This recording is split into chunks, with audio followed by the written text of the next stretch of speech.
Hello viewers, so today we are formally starting the interactive session. I sincerely hope that most of your queries and doubts etc. you will be able to reveal in front of us, and to our we will try our utmost to clear all those doubts, so that you will be again able to deal with all the problems yourselves. So, to start with, in the interactive session, somebody has given the query, please list all the sources from which we can prepare for this course's exam. So, I have listed all the books which will be very much relevant for this particular topic and also for your GATE preparation. Okay. For example, the first book which is most relevant is Professor A.B. Chattopadhyay's Machining and Machine Tools. Second, Professor A. Bhattacharya, Metal Cutting Theory and Practice. Next, A. Bhattacharya, Principles of Machine Tools. So, A. Bhattacharya, please note there are two entries. One is Metal Cutting Theory and Practice, which deals with basically metal cutting theory, and the other one deals with machine tools in general. Okay.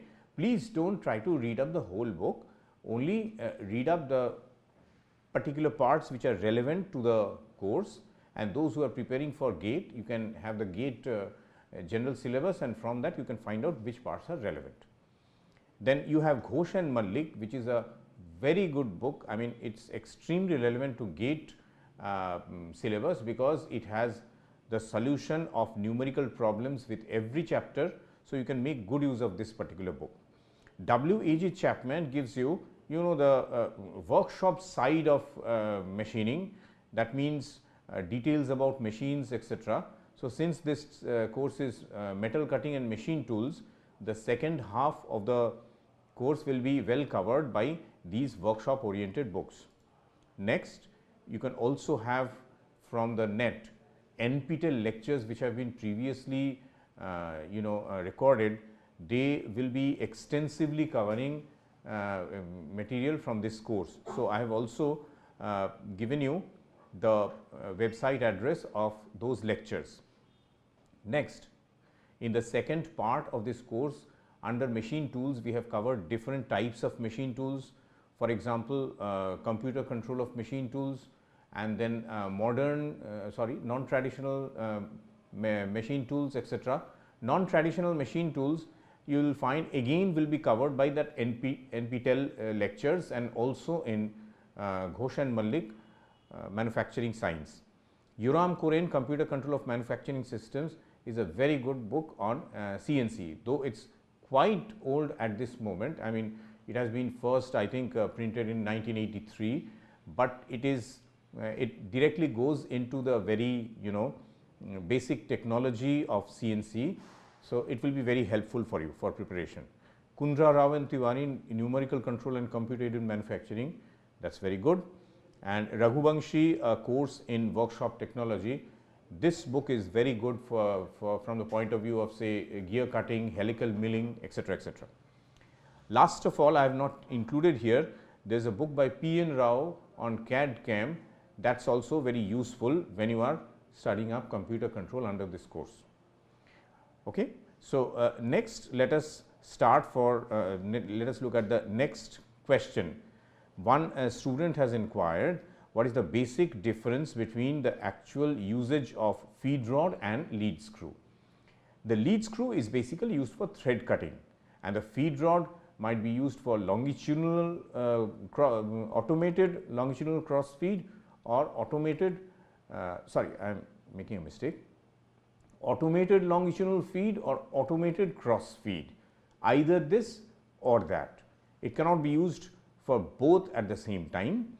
So, it is definitely not used for thread cutting, and generally we will not be really using lead screw for getting a good surface. No, it is used for thread cutting, lead screw for thread cutting, and feed rod for longitudinal or cross automatic feeding. Okay. This is the basic difference. And power is, how do we derive power from the lead screw? We derive power from the lead screw by a half nut. How do we derive power from the feed rod? Through the apron mechanism, which will be consisting of worm and worm gear, and then a cluster of gears etc. etc. So, this way we derive power from the feed rod. Okay. So, this is the difference between lead screw and feed rod. In some lathes, in order to save money, sometimes they use the same shaft. Okay, the same shaft is used as the feed rod and the lead screw, that is, they cut a thread on a shaft.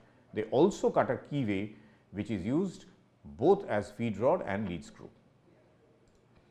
Next, somebody says, I have a query that while I am sorry, not this one, kindly help me how to pass the main certification exam easily with above 50 marks. So, I think you mean to say that I want to score marks above 50%. So, what is the way to do that? So, I can give you 4 very pointed suggestions which will definitely help you in scoring. Why 50? You can score towards 100%, okay, if you are really give time for this. That is, study the lecture material, do the numerical assignments and numerical problems in the lectures. Okay. So, as far as possible, complete all the numerical problems given in the lectures, given in the assignments, etc. If it is a rerun course, no, sorry, this is not a rerun course. Please solve the problems given in NPTEL lectures. Their answers most probably they are given, and most of the books that I have mentioned, they have a number of numerical problems given in them, most of them with answers, so that you can try them. This will increase your practice. Study the reference books provided. So, I have already given you the list, so you can have a look at that, and be careful about unit conversions. We live in a country in which inch system, metric system and what not, all these things are coexisting.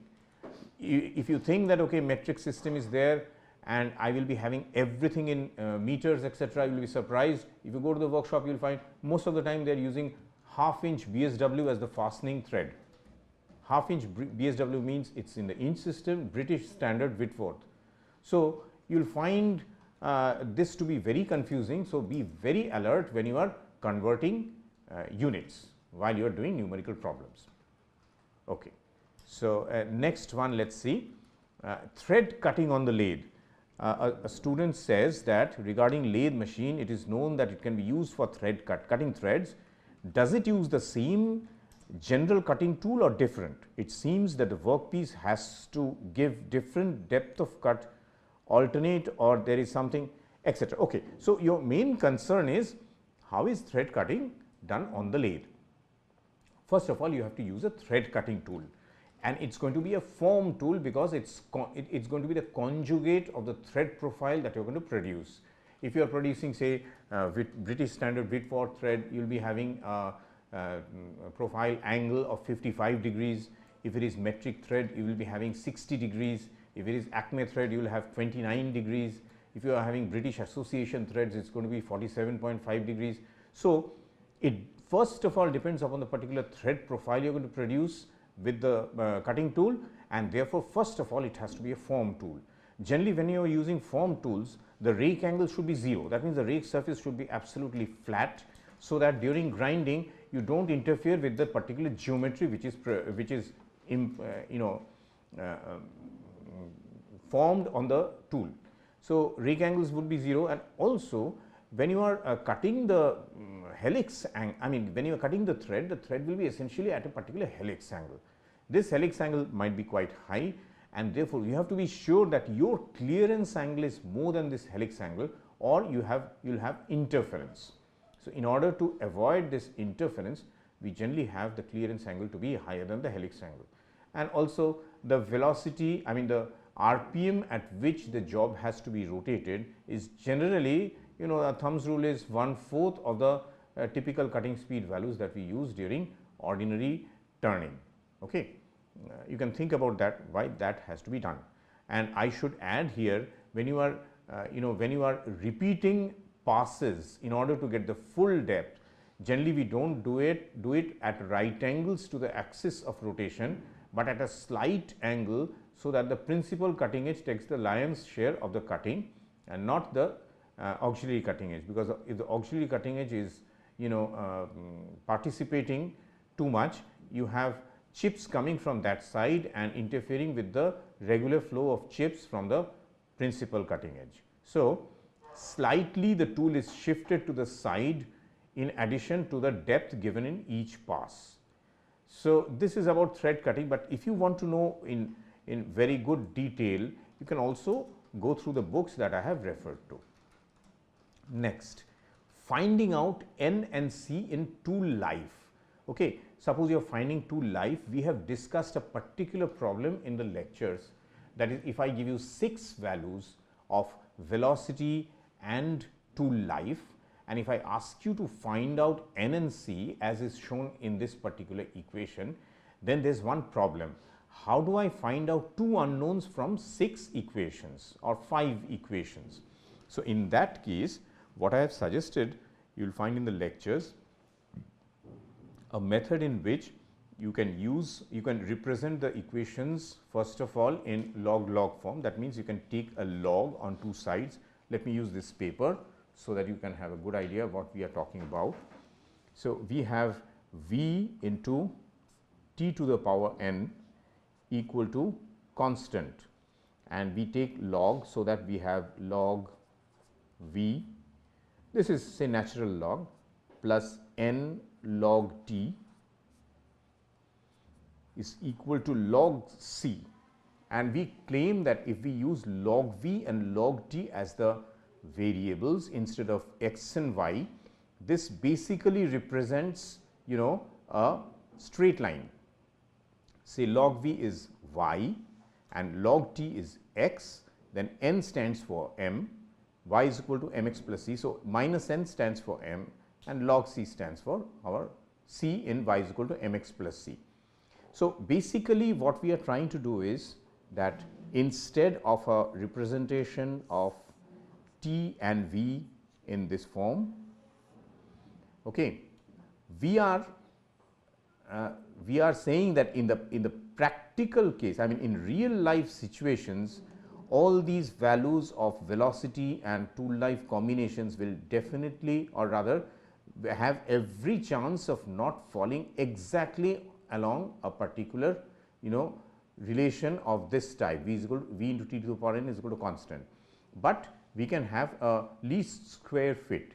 So, what we do is we turn to the log paper and we get a straight line representation for this log v, and therefore, these points which are experimentally obtained again appear this way, and we are going to get what do you call it? We are going to get a least square fit, which means the sum of the square of errors will be least, and for that the mathematics I have given in the form of a matrix. I have given in the form of a matrix, and this you can easily find out. This you can easily find out in literature. I can give you the reference of this literature, but elaborate deduction of this particular relation, that is the matrix algebra, mathematics that we have included in order to get the least square fit, that I think is beyond the scope of this particular course of lectures. Please accept for the time being that whatever we have derived, the way in which we have derived n and c is basically a least square fit. That means, we are going for the minimization of the sum of squares of errors. Okay. So, this is the way in which we have done it. If you would like to have it, I can send you a MATLAB program in which you will find that n and c can be calculated from a list of such combinations of v and t. Okay. Okay. So, let us see the next one. So, this is the pictorial representation that we have shown here, what we have discussed just now. So, this way we come to the end of the session of interactive questions already recorded in Google. So, let us have some of the questions. Yeah, in backlash elimination, if you are doing down milling, it is essential that we have backlash eliminated. Now, what does this mean? This means that, let me draw a figure here to show you. This means, say, let us take a very simple case. I have a body which is having a collar on it, and I am intending to move this way and that. Okay, some sort of reciprocation is required. I want to move it this way, that's why I have put a collar on it, and on top of this collar I have fit a fitting groove, not very fitting, it has a clearance which I intend to move, say by my hand. So, this is my hand, okay. Sorry, my hand got a bit distorted. I am having this one moving with my hand. So, these are the fingers, hopefully you can recognize your hand. So, I am moving this to and fro, but you will notice if I am moving to and fro with every reversal, since this clearance is more than the width of the collar, you will have some false motion at every reversal. This is called backlash.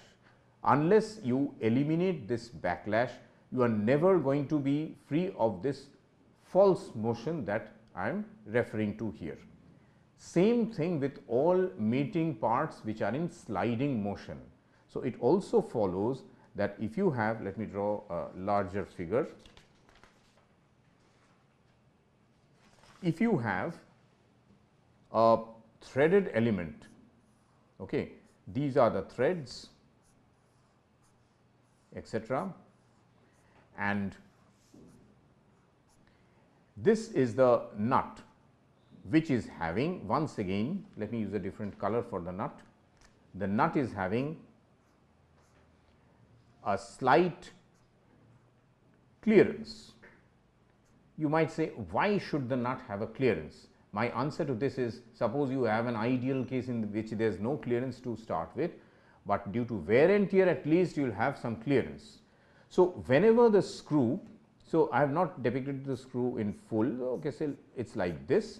Whenever the screw reverses, it first has to rotate and ultimately get in touch with these surfaces, then only it can start pushing the nut on the other direction. So, first the nut is moving this way due to rotation of screw, and next the screw is rotating in the other direction and pushing the nut this way, and due to this gap it has to first cross this gap and get in touch with this nut. So, in screws also we are now establishing that there is this backlash due to the clearance. When you are doing down milling, these are the teeth of the cutter. Okay. I hope the cutter can be seen. Say the cutter is moving this way, and in down milling you are coming down the cut. So, if this is your job, it is located just on the nut, and therefore, this one job is moving this way. So, cutter is moving this way, sorry, the job is moving this way. The job is moving this way and the cutter is moving this way, and it is cutting material. But the problem is, the moment the cutter gives a push to the job due to the touch here, due to the cutting action, it will come out of contact here. It will, this contact which is keeping this push to this side due to the screw, this contact will be lost, because this push is so strong due to cutting forces. This nut will immediately shift to this side, and you will have a feeling as if the whole thing is made of rubber. That is, you are giving, say by hand you are rotating, you will find that there is absolutely no contact between the cutter and the workpiece. Why? Because the workpiece is floating in space, it is not in contact with the active side of the screw. So, if you want still to cut by down milling, this gap will have to be eliminated somehow, and you can have it by backlash elimination devices, which might be as simple as two nuts pressed away from each other by a spring, so that this nut grabs hold of these surfaces in intimate touch, and that nut grabs hold of the other sides of the screw in intimate touch. So, this way if you eliminate backlash, however much this cutter might be pushing, if this push is less than the strength of the force exerted by the spring, you will not have problems from backlash. So, that is why feed screws should be completely free of backlash if you have this problem. Okay. So, let us see whether we are having some other questions from interested candidates. If not, I can discuss some of the things which I have not discussed. So, this gives me a good chance to discuss it. The discussion on lasers was very limited due to, I have to admit, I did not do time management very well.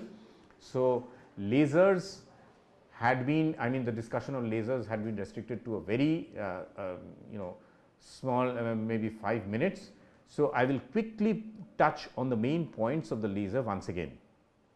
We had discussed that the laser is a very good material removal tool, and also it's very versatile. It can be applied in other cases also, because its monochromatic nature and its definite phase relationship between temporal and spatial phase relationships allow it to be focused to a very small spot, and this gives us a very high energy density, by the help of which we can cut, I mean by liquefaction, by melting and evaporation we can remove material, we can cut, we can drill, we can weld, we can heat treat, we can coat material, we can deposit material.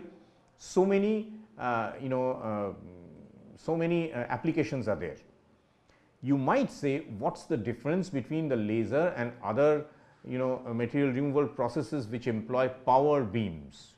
Now, what are power beams? One very good example is the electron beam. You will say, what's wrong with the electron beam? Electron beam can be used in the place of the laser. The first and foremost problem with the electron beam is that you need a vacuum. So, if you do not have a good vacuum, the mean free path of the electrons will be very small, and you will find in most cases your cutting is becoming ineffective. You are not being able to cut with an electron beam. In the case of lasers, provided there is no very large disturbance in the atmosphere in between the lens and the workpiece, we can expect that very good focusing will be there, so that very high energy density can be obtained. Now, what do we mean by the laser being very versatile in comparison to other machining methods? Take the case of, say, abrasive water jet machining. Abrasive water jet machining is should be able to, we have heard, if you go through the reference books, abrasive water jet machining can cut practically all materials. Then what's so great about laser machining in comparison to abrasive water jet machining? We can replace laser machines with that. But the problem is, in abrasive water jet machining, we are still limited by the fact that it has a relation with the strength of the material. Laser is not. Laser is mainly concerned with the thermal properties of the material. So, if you have hard, tough materials, you will have a very tough time removing that material with the help of abrasive jet machining. Will it stop? No. But the cutting speed that you can attain for a particular thickness of hard and tough materials won't be that much compared to softer materials which can cut very easily, and you can attain very high speeds. And if you cannot attain very high speeds, you are not competitive. So, this way laser, if you compare it with different other processes, laser will prove to be much better than the other processes, much more versatile, and that is why it is gradually carving out its shape in the machining industry in a very big way. Okay. So, I will just end this discussion. Of course, if you are coming up with other questions, we will definitely listen to that and try to respond. But in the meantime, let me just touch another point.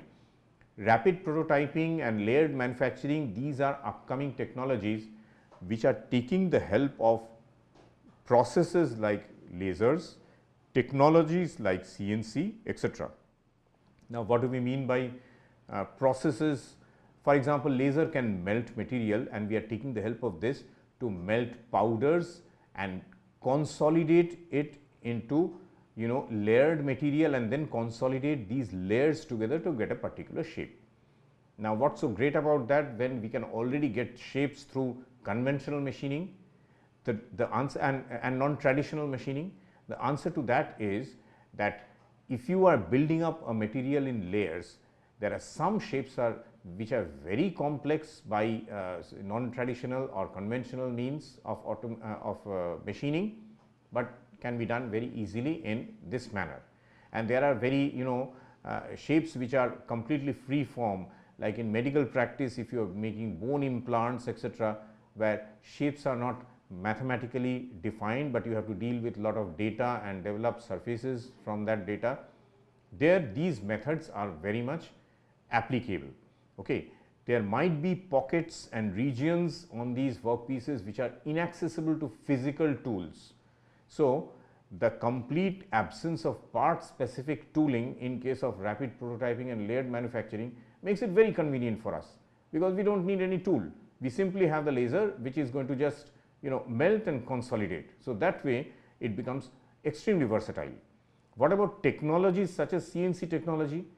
In this case of additive manufacturing, we need to manipulate or make the workpiece move in the XY plane as we want. So, that asks for CNC machining, and we might have to rotate the workpiece about different axes of rotations in order to get access to different orientations of the job, which allow us to build up the workpiece according to our requirements. So, we will just have a small interlude in which okay. So, indexing, is that the first one? Okay. So, indexing, we have discussed simple indexing, we have discussed to some extent compound indexing, and we have also discussed something like a differential indexing. Now, what is indexing? Why do we at all require indexing? Indexing means that if for some requirement we need to rotate the workpiece by certain predefined circular angular rotations, we can take the help of indexing in case of conventional machining. Do we require indexing in case of CNC? No, but when we are working with conventional machines, especially operator controlled machines, in that indexing sometimes becomes absolutely essential. Let me give you some examples. One of the most common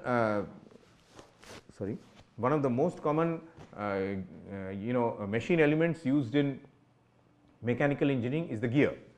The gear has at regular circumferential intervals, we are having similar shapes cut out on the circumference of the on the pitch circle.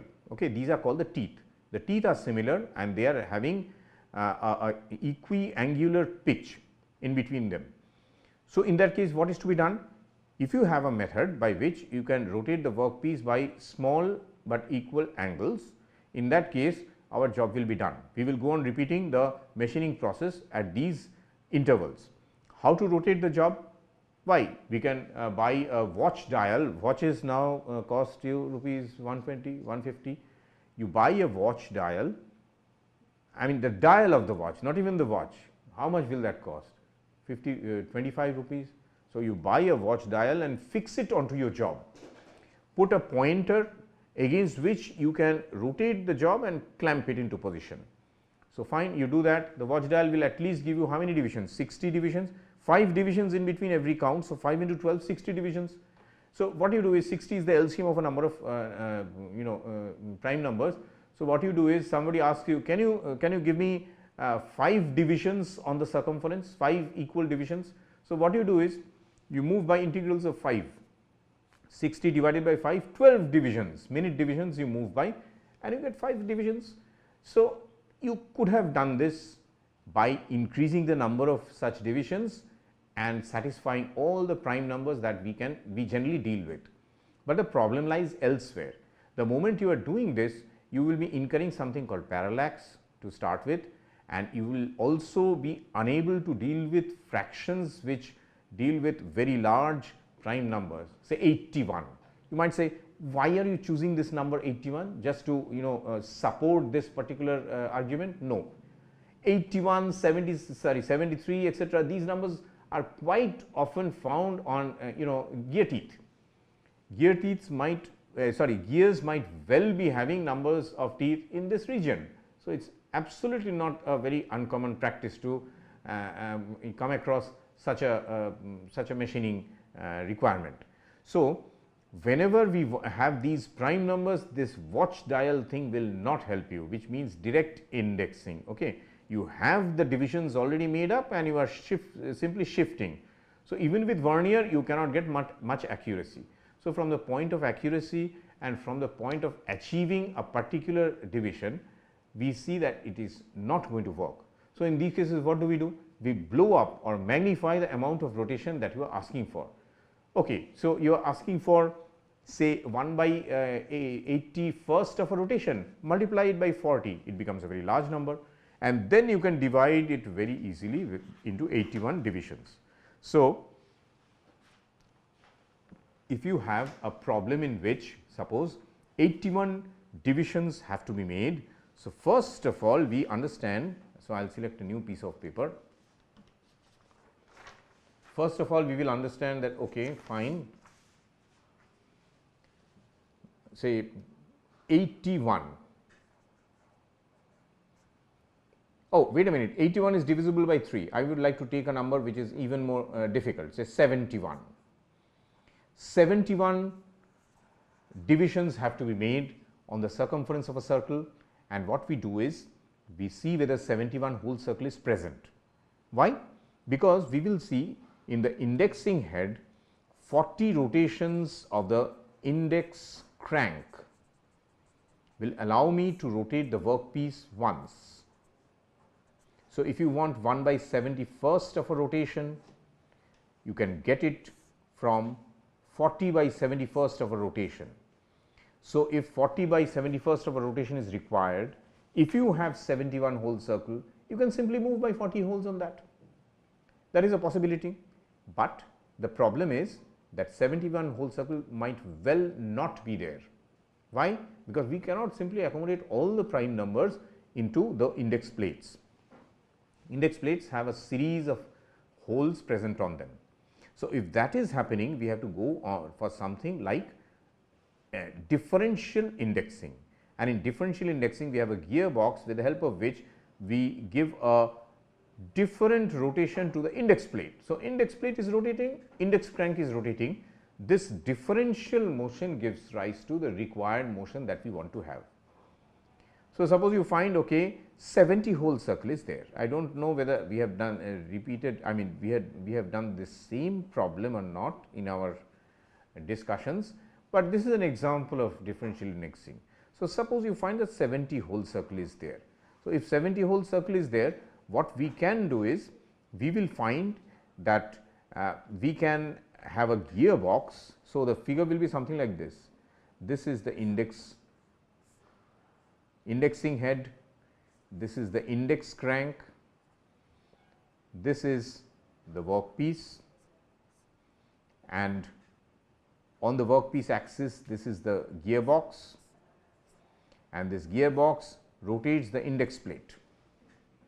So, we will say that suppose we are able to rotate by 1 by 71st of a rotation, in that case this gets reduced by 1 by 40 in the worm and worm gear mechanism, and this one when it is fed back, this one is multiplied by u, and this one will be giving you the differential motion of 1 by 70 minus 1 by 71, which is 71 into 70, and here you have 1. A sign present here, if there is a negative sign present here, in that case it indicates that an extra idle gear has to be included in order to in order to change the direction of rotation. So, here what do we want? Here if the holes are like this on the 70 hole circle, the 71 whole circle will be closer. Okay, let me use a different color on this. The 70, this is the rotation that you want, and this is the amount of rotation that this should suffer. Okay, the index plate should suffer this much amount of rotation. So, it is going backwards, and therefore, we understand that this will be, I will just cut this out and write it again, 1 by 70 minus 1 by 71 should be the amount of rotation. So, this is equal to 1 by 70 into 71. Therefore, this one will cancel and u will be equal to 4 by 7. So, simply using u equal to 4 by 7, this gearbox you can get this one differentially indexed and 71 1 by 71 rotation will be achieved. Okay. I hope this helps. If you are still interested in more examples, please write to me. I will try to help you as much as possible by finding out books which you can refer to with these examples. So, do we have another problem? Yeah. So, this is very interesting. So, in this case what happens is that when you are having chip velocity, shear velocity, etc., the first of all what we can establish is that the cutting velocity must be moving downwards like this. Next is say the chip velocity. If the orthogonal rake is 0, you can say the chip velocity must be having ultimately this direction. It flows along the orthogonal plane. So, if a particular velocity starting this way has been deflected to this direction, there must have been, if you complete this triangle and if you get the parallelogram, the resultant, this must be the unknown factor which suppose we call as x. This x factor must have changed cutting velocity to chip flow velocity, let us call it chip flow velocity, and this is cutting speed Cs velocity. This must have shifted this velocity to this one by acting as the other force other velocity whose resultant is this one.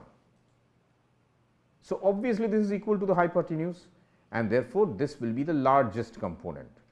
Even if you have the rake angle to be less, in that case the velocity triangle will be coming out this way.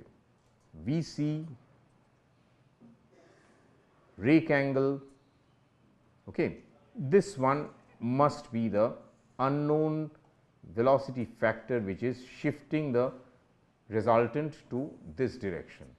There is every possibility that this will still be higher depending upon the rake angle. And what is this angle? This angle is equal to shear angle. Rake angle is equal to 0 and therefore, if you can put in the values of rake angle and shear angle, if I remember correctly, you will get a relation of this type. Shear velocity is equal to cutting velocity into cos gamma divided by cos beta minus gamma, where gamma is the orthogonal rake and beta is the shear angle. Very commonly you will find orthogonal rake to vary from 0 to 10 degrees, maximum 15 degrees, and very commonly you will find shear angle to be around say 20 degrees, 25 degrees, etc., etc. So, that there is every possibility that shear velocity will be higher than the cutting velocity. Now, why is that occurring? That is occurring because there is maximum deformation, okay, maximum shear deformation is taking place along the shear plane, and essentially that gives rise to the highest velocity in the system in that direction. Okay. So, do we have any other interested candidates? Question number 4, assignment 4. I can only discuss it because I cannot give you the answer because the last day of submission is still pending. Okay. So, assignment 4, question number 4, let me quickly see whether I can find it out from here. So, if I can log on to that, now how do I log on to that? Excuse me, can I log on to the assignment number 4? Oh, thank you. Okay.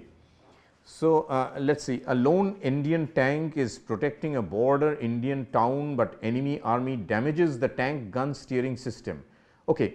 So, the gun barrel which is there, it cannot be moved at all, but as you know the gun barrel has to point this way, that way in order to target. So, the commanding officer takes out the control unit, control unit of a containing pulse generator, position down counter and gates and drill axis table, axis drive of a CNC drill machine and fits it as shown. So, it is just a question of if this particular movement which was previously given to the drill axis table X drive, instead if it is made to rotate the gun barrel, in that case we have asked that, sorry it went out of, we have probably asked, if I remember correctly, we have probably asked for the the smallest angle by which we can rotate it, and we have asked basically the probably yes, the basic length unit we have asked for, and we have also asked for pulse generator frequency being the previous values of X drive, okay, speed and basic length unit we have asked for, the smallest angle of the tank and the speed of turning of the tank gun barrel. So, the first two questions you will definitely be able to answer from the basic concept of drill point to point technology, and the next two questions you just have to convert to the angular rotation of the gun barrel corresponding to the smallest rotation, the smallest step of the stepper motor, and you have to find out the speed at which this rotation can be done corresponding to the pulse generator frequency. So, if you still have doubts, I have extended the last day of submission. So, you will have a good time, I mean good amount of time to think about the problem, and I am very sure that with all the discussions that we have had, you will be able to do the problem. Okay. So, anybody else? Acha, how much time do we have? 7 minutes. Okay. So, since we have 5 minutes, if there are other students forthcoming, I mean if there are other questions coming up, otherwise I will discuss one or two points which we have left behind in additive manufacturing. So, in additive manufacturing, how is the question of CNC technology coming in? How does it help? First of all, it helps in selectively moving the table, I mean moving the table in a selective manner. So, we only melt a particular portion or we only cut a particular profile out, etc., from a reservoir of powder, or we deposit selectively, etc. All these things can be done with the help of CNC technology. Second, if due to any reason we have to tilt the table, that also can be done very easily online with the help of CNC technology. Rotation of axis and movements of axis with high precision, that can be done by CNC technology, which has made it possible for us to carry out additive manufacturing. Okay, there is one student saying that there is a question on a company making jewelry, that is it is making earrings with the help of helical gear cutting. They have chosen very small gears and they are cutting them, cutting helices on top of it, and they are again cutting helices of the opposite hand on the same earring. So, that a crisscross sort of cross check pattern is created, which might be appealing to some persons, and that is why this practice. Now, the question is, so in that case we have given some options, that is after you finish cutting of helices in one direction, okay, just a moment, I will just come back to this one. So, first of all, I will just come back to the question of that is it the this question is about that tank gun barrel, but they were saying question number 4, assignment number 4, question number 4. Question number 7, is it different? Question number 4, no, but this is different. See, they are talking about speed of gun, etc. Maybe it is a mistake. I am assuming that the question that you have asked is assignment 4, question 4. You have written question 7, but I am assuming it is question number 4. So, you have said that it is asked to find the speed of the gun, but speed depends on frequency. Then in that case, speed will vary with frequency. Do we assume the frequency by our own? So, I think some frequency must have been mentioned for the first case. If some frequency has been mentioned for the first case, we have to assume that. If I have not mentioned any frequency, then you cannot even find out the speed of the x-axis table. So, I think initially there must have been declared some frequency in the question. That means, it is having question 1A, 1B or maybe 1, 2, 3, 4. In question 2, please find out whether I have mentioned it like this, that is, if the frequency be 1000 pulses per minute. Yes, please notice here, if the pulse generator frequency is 1000 pulses per minute, the speed of the x-axis drive was nearest to etc., etc. So, unless otherwise stated later on, please assume that this frequency is to be adopted. Thank you very much, you have pointed this out. I will also make an announcement that in this particular question, you have to take this frequency if you have not already taken it. Thank you. Okay, a gearbox, just a moment, this is out. Yeah, in a gearbox, input and output speeds will generally be decided this way. That is, suppose in many cases we have given a gearbox between a motor and a table. So, when we are giving a motor and a table with a gearbox in between, the motor is feeding the gearbox. So, the motor speed will be the input speed and the output of the gearbox is being fed to the lead screw. So, that is the output speed of the gearbox.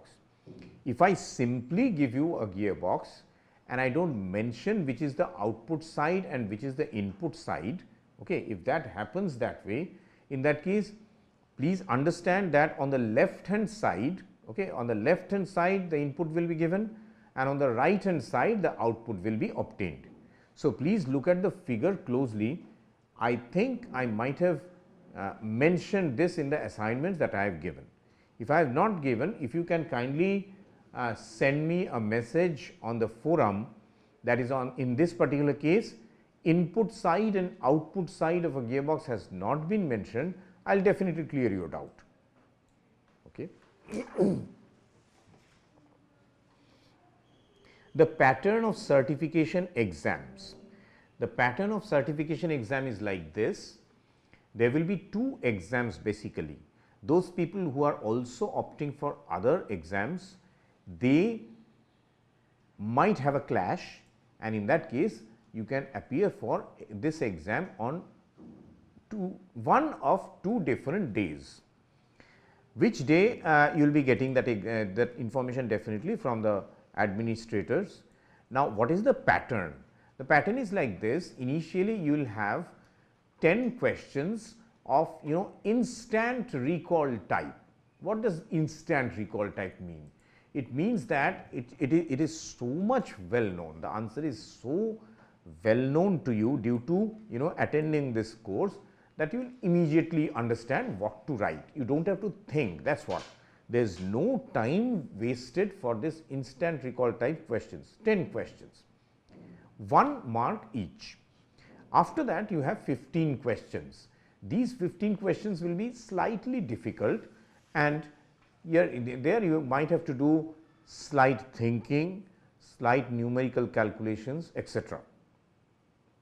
Next, so this is 10 plus 15, sorry, these 15 questions will be of marks 2 each. So, that makes it 30, 30 plus 10 makes it 40.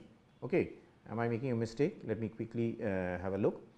And after that, you are having 5 questions which are going to carry 5 marks each. Oh, right.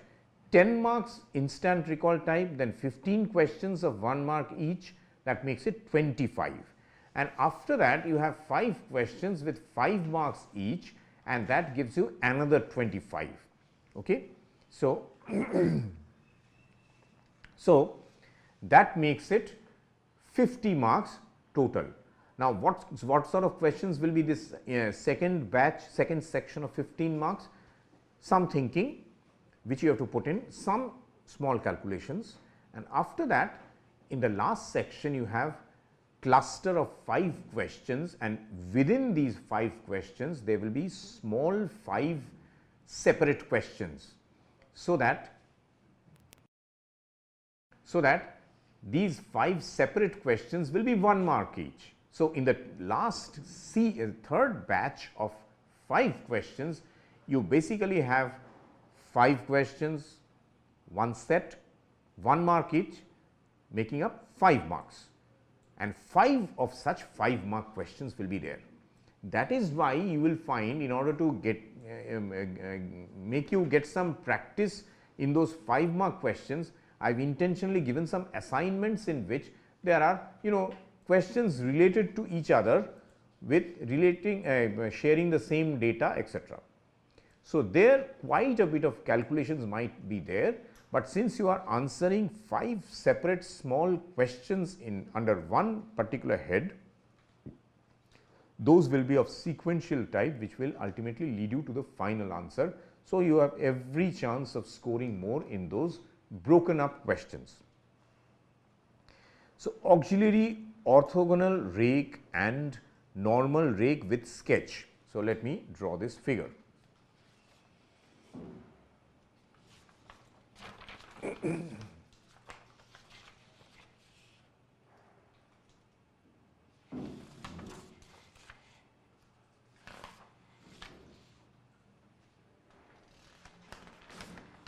Yes, just a moment, sorry. So, let us see what is auxiliary orthogonal rake. So, if we look at the tool from the top, we will see something of this type. This is the main cutting edge or the principal cutting edge, and this is the auxiliary cutting edge. So, naturally, if we are talking about the auxiliary orthogonal rake, must have something to do with this particular edge. Next, orthogonal rake. Orthogonal rake essentially means that we are cutting this one perpendicular to the reference plane and perpendicular to the cutting plane. So, this is the cutting plane, trace of the cutting plane, it can be seen only as an edge. So, cut it this way. If you cut it this way, then we can get it somewhere here.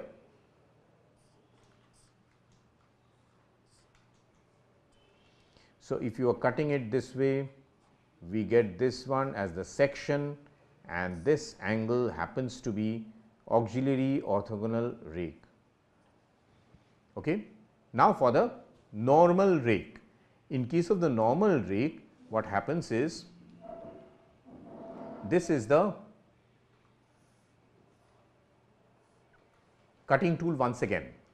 If you have the tool this way, if we look at it from this side, we will be seeing the inclination angle appear this way. On the inclination angle, if we cut along this particular surface perpendicular to it, okay, this is the normal plane, and if we get this particular section, it will look somewhat like this. We are cutting it this way, I mean you are cutting it this way, and then this will be coming out this way. Okay. Just a moment, this means that this mark will be coming out here, this angle will be appearing here, this will be the orthogonal normal rake. Okay. So, this way just a moment, I made a mistake, it should be on this side. Okay. It should be on this side with this as the orthogonal rake, normal rake. Shall I draw a better figure? Will that be helpful? Okay.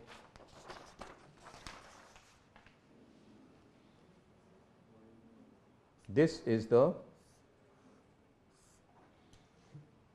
representation of lambda, and we are cutting it this way. When we are cutting it this way, we get this as the depiction,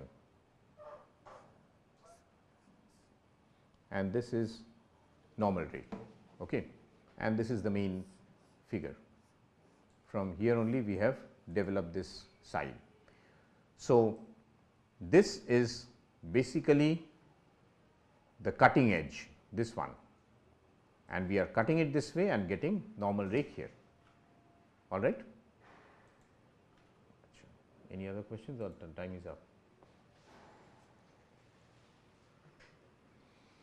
In a gear shaper, the gear ratio UI has to be decided to cut a 2 module straight tooth spur gear of 33 teeth with a cutter of 2 module 25 teeth. The machine elements present between the cutter and the workpiece are shown in the figure. In such a case, in order to cut the above mentioned 33 teeth with the 25 teeth, the value of gear ratio should be nearest to. Okay, I cannot answer this question as it is probably an assignment question, but I can give you a hint how you can proceed. UI, when UI has to be found out, we have to remember that UI is decided by the number of teeth that you want to cut on the workpiece. How is this coming into the picture?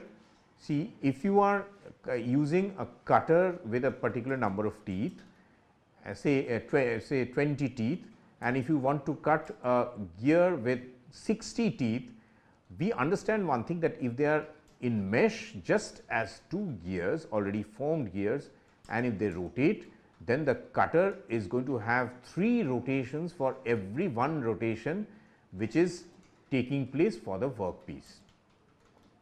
So, the ratio of the rotations will depend upon the number of teeth. Conversely, if we provide a definite ratio of rotations to the cutter and the blank, corresponding number of teeth satisfying that rotational ratio will be formed on the workpiece.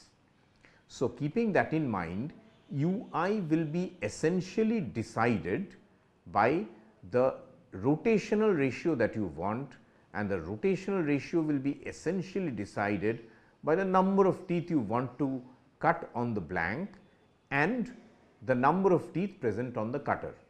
I think I should not discuss anything more, because in that case I might be giving you some undue advantage in solving the problem with respect to students who are not listening in together with you. So, good luck. I think you can solve it.